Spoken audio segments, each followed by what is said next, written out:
Hello everyone, welcome back to my channel. So ఇవాల్టి రోజు నేను చేయబోయే రెసిపీ ఏంటంటే గ్రీన్ కలర్లో కనిపించే కాజు పీస్ పన్నీర్ బటర్ మసాలా అయితే చేయబోతున్నాను. దానికోసం అయితే మనం ఒక మిక్సీ జార్లో కొంచెం గసగసాలు, కొంచెం కాజు, పచ్చిమిర్చి, కరివేపాకు, కాస్త నువ్వులు, జీలకర్ర, మిరియాలు, ధనియాలు అవన్నీ వేసేసుకొని కాస్త కచ్చా పచ్చాగా మిక్సీ పట్టేసుకొని మనం కొంచెం వాటర్ యాడ్ చేసేసుకొని నానబెట్టుకుంటాం అనమాట. అంటే ఇది నేను అప్పటికప్పుడు చేస్తున్న రెసిపీ కాబట్టి ఈ విధంగా నేను ఫాస్ట్గా సోక్ అవుతుంది కాబట్టి ఈ విధంగా నానబెట్టేసుకుంటున్నాను.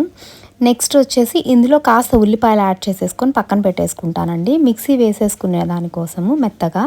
సో ఇప్పుడైతే వెయ్యను. సో కాస్త ఒక హాఫ్ అన్ అవర్ అయితే నానాలన్నమాట. నెక్స్ట్ ఒక కడాయి పెట్టేసేసుకొని అందులో ఆయిల్ వేసేసుకొని పన్నీర్ అయితే వేయించేసుకుంటాను. ఆ పన్నీర్లో వాటర్ అంతా ఇంకిపోయి ఆయిల్ అంతా మాండల్లోకి దిగే అంతవరకు అయితే వేయించుకుంటున్నాను. అంటే డార్క్ బ్రౌన్ అయితే రాదు, చాలా లైట్ కలర్లో బ్రౌన్ కనిపిస్తుంది అనమాట. సో డీప్ ఫ్రై లేకపోతే క్రిస్పీ ఫ్రై అయితే కాదు ఇది.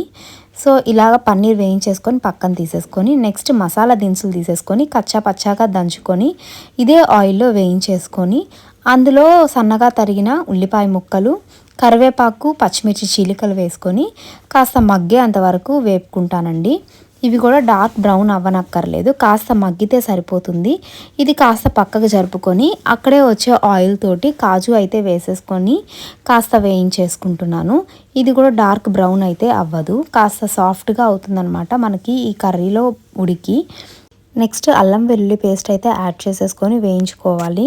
తర్వాత ఇందులో మనము ముందుగానే నానపెట్టుకున్నాం కదా, అది పేస్ట్ లాగా వేసేసుకొని ఇందులో వేసుకోవాలండి. పచ్చివాసన పోయే అంతవరకు అయితే వేపేసుకోవాలి. ఇది కాస్త వేగిన తర్వాత అందులో కొత్తిమీర అయితే వేసేసుకుంటున్నాను. ఇందులో నేను టొమాటో అయితే యూస్ చేయట్లేదు. నెక్స్ట్ వచ్చేసి మనము ముందుగానే పక్కన కడిగి పెట్టేసుకున్న ఫ్రోజన్ అన్నమాట ఇక్కడ నేను వాడేటివి గ్రీన్ పీస్ వేసేసుకొని అందులో కాస్త పసుపు వేసేసుకొని ముందుగానే తయారు చేసి పెట్టుకున్న కొబ్బరి పాలు అయితే పోసేసుకొని ఇవి కాస్త ఉడకనిచ్చాలి. ఇవి కాస్త ఉడికే టైంలో వేయించేసుకున్న పన్నీర్ ముక్కలు అయితే యాడ్ చేసేసుకొని కాస్త దగ్గర పడిన తర్వాత ఇప్పుడు గరం మసాలా అయితే వేస్తున్నానండి, మంచి స్మెల్ అండ్ ఫ్లేవర్ అయితే వస్తుంది. నెక్స్ట్ ఇది కాస్త ఉడికిన తర్వాత కొత్తిమీర చల్లేసేసుకొని ఇంకా సర్వ్ చేసేసుకోవడమే. సో టేస్టీ కాజు పన్నీర్ మటర్ మసాలా అయితే రెడీ అయిపోయిందండి. సో ఇది సాఫ్ట్గా ఉన్న చపాతీల్లోకి అయితే సర్వ్ చేసేసుకుంటే చాలా టేస్టీగా ఉంటుంది.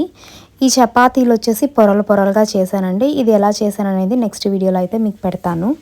సో అంతే ఫ్రెండ్స్, నా వీడియోస్ కనుక మీకు నచ్చితే please subscribe to my channel, like చేసి షేర్ చేసి కమెంట్ చేయండి.